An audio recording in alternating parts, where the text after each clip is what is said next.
Playing for STX Seoul, named Bbyong. Bbyong.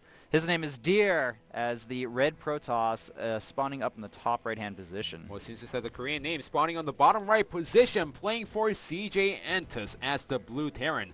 His name is Bbyong, also known in Korean as Chongyong Sunsu. Yeah, you know what? Actually, if you guys want us to say the Korean names of these players more, just let us know. Drop us a line. Feel free, tweet at us. I'm at Whiplash, and I'm at Supernova Maniac. And because of Bbyong last time, he actually got on the first train of the next day after eating so much meat. So I guess they had some fan meeting or something after. I do remember sometimes they go. Sometimes the players and the fans hang out together after the game, but it really depends. But also, sometimes the games last so long that the fans, they stay up until 12 or 1 if the game starts at 7, and they take the first train the next day at 5 a.m. Yeah, so I guess they just drink until then. That's what I assume. Well, of course, the Pro League question of the day. Pro League did start a long time ago, and back in 2005, May 17th was the first day when we had the ace match. Who won that ace match? Was it the first ace match of Pro League? Yes, okay. The first ever ace match. That's quite the accomplishment there. And look at this! Oh, hold on. Double scouting. Yeah, this is quite interesting that we have Deer scouting 2 ways with 2 probes. We don't see this often. I guess maybe he is very concerned about proxy tech, or this is part of his build. But this is not something we see ever, ladies and gentlemen. I really think he wants to go for proxy Stargate. He wants to know where his opponent is, start building the pylon outside of the main base, build a Stargate, and go for some funky build. But he also gets a complete scouting on his opponent or hide some tech somewhere around the base. And look at this, that's what Deer is going to do. This is not going to be a Stargate because that's so far away from Terran's main base, but instead, he's going to hide some tech over there, possibly DTs. We could see DTs. I've noticed a slight revival in Blink Stalkers against Terran players. Parting really abusing that, so maybe we'll see something like that from our STX player here. Now, the one thing I really want to point out here is that the third pylon was not scouted by Bbyong. He knows there's no third pylon in the main base of his opponent. That is completely true, and just to backtrack a little bit, Bbyong, he's going for the gas, he's going for the factory with the reactor, and I'm not surprised he's going for that because that's what he's known for. The 1-1-1 build back in Wings of Liberty, and with the one geyser inside the main base, seems like this just fits him perfectly. Even going for the Stargate right after, and he's going for the Widowmine drop. Yeah, the Widowmine drop is going to eventually hit the CJ player here, and this SCV trying to find what his opponent is up to here. And also, do we see a proxy gateway as well? We might. I think that's true. I think that's right. Yeah. And look at this, the SCV trying to move move back inside the main base. It does not see the expansion. Now, this is going to really kind of confuse our CJ player a little bit. But look at that Dark Shrine on the way for our Protoss players. So he's proxying everything over here, man. He's like, well, I'm already putting a Twilight Council over here. Why don't I just put a Gateway and a Dark Shrine over here as well? So now, let's see what Bbyong decides to do. He knows that there's no natural expansion, which means that this is going to be a tech play. He doesn't know what tech his opponent is going for, but he doesn't have any vision other than the scan at his main base. He's going for the second command center. He's going to try to play defensively as possible, but abusing the fact that his opponent is going for really fast tech. He's going to go for the Widowmine drop inside the main base. There's no detection for our Protoss player just yet. There is no detection like you mentioned, but the robotics is just about to complete here, so it looks like our STX player, Deer, here, he's going to be ready for this drop now. The Widow Mines will be burrowed here. We have Nexus Cannon going off in the main base, and only one Widow Mine, but getting 4 kills. Very nice there. And it looks like these Widow Mines trying to get a good position. One of them will kill one more probe here, and the Marines at the front here as well. Look at this, so smart. Widow Mines will be able to temporarily block that, but no, it looks like...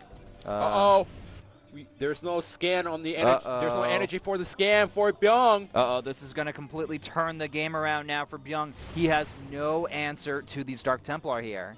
And he knows he doesn't really see what his opponent is going for, but now he might see the ridges on the map. And does he actually notice what's coming towards his way? No, he finally does. Builds an engineering bay at the front, but that's not going to be enough at this point. The DTs can actually shred those supply depots. Now, does he have enough energy? No, he needs 10 extra seconds. So this is actually very, very bad for our CJ player here. The Dark Templar are going to be able to really just, you know, eat away, hack away at these buildings here. And it looks like they're trying to focus on that engineering barrier, but look at this.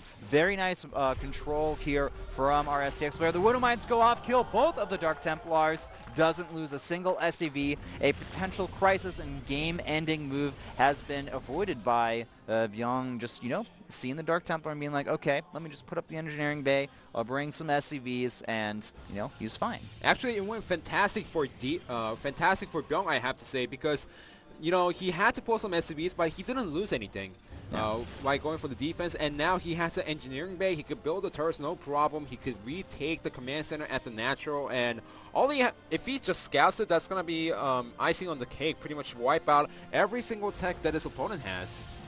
Yeah. So now Bbyong, I have to say, he's in a great position. He could even go for the medevac drops once again inside the main base while harassing at the natural at the same time. It looks like that Observer will just barely miss that medevac drop here, and it looks like there's some Marines in there and 2 Widow Mines, but a decent amount of defense here from our STX player, Deer, and the medevac going to boost in anyway, doesn't care, and oh, so close. There he goes. A little mistake by Bbyong at the last second, hesitating.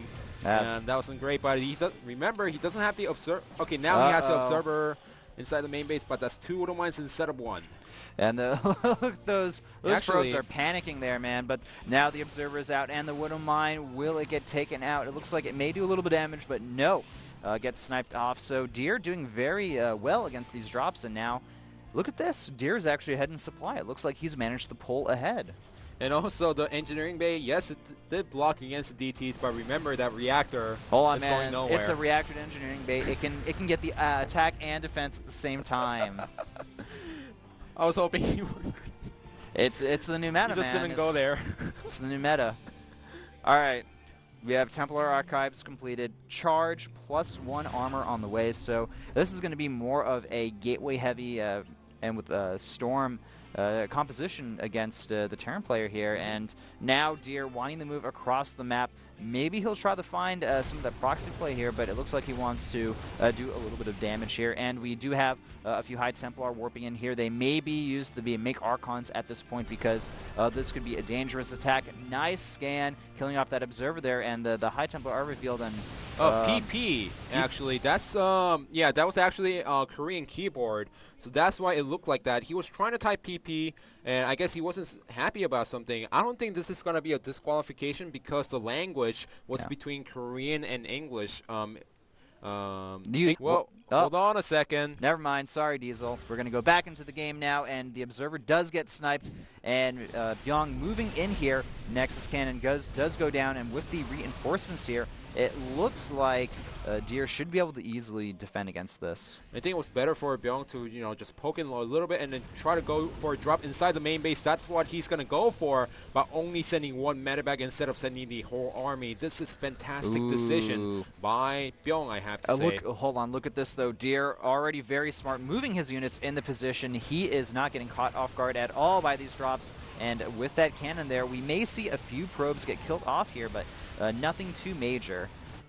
All right, and also a attack moving in at the natural here. Storm is almost done. He needs to watch out on how he engages the Nexus. If not, his whole army could get stormed. Storm is 99. Okay, now complete. And, I mean, essentially, Bbyong, he wanted to do some harassment here. His aggressive style simply isn't working right now. That's the biggest problem. And, you know, he is getting +1 armor, but and he is getting his 3rd command center, but overall, I would say Deer is pulling ahead pretty solidly right now. I'm also surprised that he's not looking for the proxy tech around the map because he saw that his opponent didn't have any Twilight Council inside the main base with the lack of probes. So now look at this. He's going to try to go for the sentry. Really nice snipe on those 2 sentries. Making the most of what he can here, but he's got to get out of there. Those charge lots simply too much for Beyond the Handle. +2 armor almost complete here. We have +1 on the way now for our Protoss player as well. And these upgrades Uh-oh, this could be very, very bad for Bbyong here. He doesn't have a lot to really defend against this charge lot with +2 armor finish, now +3 on the way. These units are going to do essentially no damage to the Zealots. Yeah, but he's also doing a nice job delaying the push with these medevacs and the bio units. Look at this, even trying to fake that one medevac at the last second, but that pretty much forces Deer to be out of position. And now Bbyong, he has up to 4 Widow Mines at the natural. Yeah. I don't know if his opponent actually has the Observer on top of his main army for the Widow Mines. The Widow Mines actually are going to be quite good at defending against a charge lot heavy attack here, and at the same time, all he has to do is plop down an armory, and he can go ahead and go into that Hellbat composition. Nice feedback on the medevac, but those High Templar are going to be forced to move together there. And are we going to see any type of warp in here? We need to see a few Zealots in order to defend against this attack, but no, it looks like the medevac will pick up those units. The Archon, can it finish it off? Yes. Archon and a Tickle from the Sentry will prevent that dropship from going anywhere else on the map. But look at this. He's going to go for the double medevac drop inside the main base. Deer already on the move. He's moving inside the main base. He's already warping in units, so it's better for Bbyong to get out of there. Yeah, man. Deer is just on top of his drop defense here. His drop's doing very little against this, and look at that. The Widow Mine count has been seen. Very smart from Deer here, using a Dark Templar to delay that expansion even longer. And now these charge lots are going to be able to move in and do a lot of damage as well. We do have the 2 medevacs moving across the map. They will spot that Gateway, Dark Shrine, and Twilight Council here. So that is something that's going to not be so great for our Protoss player. Yeah, but he already researched everything that he wants to from this tech. All he needs right now is a Dark Shrine, really. I mean, unless he loses the Templar Archives inside the main base. All right, looks like Bbyong deciding to move out here. Supplies very even. Nice use of the Dark Templar here at this location. Going to snipe off a few of these units here. And it looks like Bbyong, he doesn't even realize what's going on here. He's completely focused on moving across the map with his main army composition. There goes the scan, and the Dark Templar will be sniped off there. Widow Mine's getting burrowed, hitting a good amount of those charge lots there, doing a decent amount of damage. Nice feedback, killing one of the medevacs here. And I have to say that despite, you know, our Deer having good control here, it seems like Bbyong is just very good against this charge lot High Templar unit composition. Yeah, he's just abusing the medevac to the fullest potential, given the fact that his opponent does not have any blink. And look at this, the feedback doesn't even get the medevacs at the last second. And really smart, using the Widow Mine to get the initial shot on the Zealots and dropping the army behind the Widow Mine to clean them out. All right, and it looks like Deer has said, you know what, I have had it with these drops. I'm just going to go attack your third and just be done with it. Remember, he does have up to 3 Immortals, and in this position, he could actually force field the ramp all day long. He needs to get the command center out of there. He's going to lose tons of SCVs, but that's for the price of saving his base. Yeah, you know, so, I mean, if Deer can just keep at this third base here and prevent it from really getting completely online here, that'll be great for him. But now moving in, looking to try to get a good storm hit. Micro? Where is the micro? There's absolutely no micro here. It looks like Bbyong is completely occupied, and the medevacs, they're all getting sniped here. And we do see a double medevac drop in the main base of Deer, but an Archon, the Nexus Cannon. Deer is just able to handle these drops left and right. I feel like Bbyong, he's simply being outplayed right now. Yeah, I'm just surprised that he just left it there. He just left the main army over there. That's something that you do not want to do. It's like, yeah, you want to go for the Widow Mine drops. You want to go for the harassment, but the High Templars... Oh, well, they don't die, Almost. I guess. Almost. I was expecting the High Templar to get absolutely annihilated there, but... Well, you need 2 Widow Mine shots instead of 1. Yeah, that's true. So I guess he got a little bit lucky there and didn't lose all those High Templar. Did lose 1, and the other ones did take some shield damage, but... I have to say that the Widow Mine harassment from Bbyong has been so annoying this game, and he's continuing to build those Widow Mines. Yeah, but Bbyong also needs to be careful because he's doing a nice job with these drops, but he's not getting a command center up for himself after all these cute harassment by Bbyong. Yeah, we're also starting to see Deer accumulate a lot of resources here. I did see a Robo Bay. It is going down right now, and that poor Zealot's going to get obliterated there. 3 armor, 1 shields, 2 attack now done. So the upgrade situation is fantastic for our Protoss player here, but Bbyong not on the same level here. He is just trying to delay his opponent as long as possible with the drops in the Widow Mines. What's funny about Bbyong's composition right now is that he doesn't have any ghosts against the Archons. He doesn't have any That means he doesn't have EMPs against Templars. And now with him, you know, he might slowly transition into getting the Ghost Academy, but his opponent is slowly transitioning into the Colossus. Uh-oh, and now it looks like Dira said, you know what, I'm just going to go attack and kill your main base here. Obliterating that natural. A nice storm hitting all of the micro once again. No micro. Those units got completely annihilated there. And now the Immortals and Charge Lots, they're going to barge down the front entrance of Bbyong's base. Another storm, pretty much sealing the deal for any potential defense at the main base there. And another storm not so good defending against the natural. They're actually hitting a lot of Widow Mines, but I feel like Bbyong, he is rapidly falling in supply here. It's now 71 to 150, and this main base, all of the production from Bbyong, it's going to get annihilated here. And it looks like Deer, all he has to do is defend his natural, and he's got this game won. Yeah. I'm surprised that Bbyong is not paying attention to all these different places in the minimap where it matters the most. Oh. GG. Solid play and defense from Deer there. Bbyong, he was so aggressive there, and yeah, I really got to hand it to him.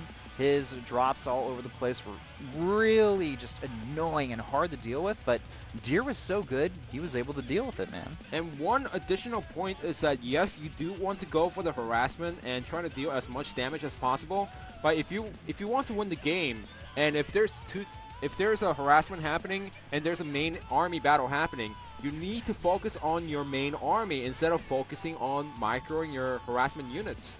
Yeah, you just can't do that. I mean, you have to focus on the main army. If you lose that, you are going to lose the game eventually.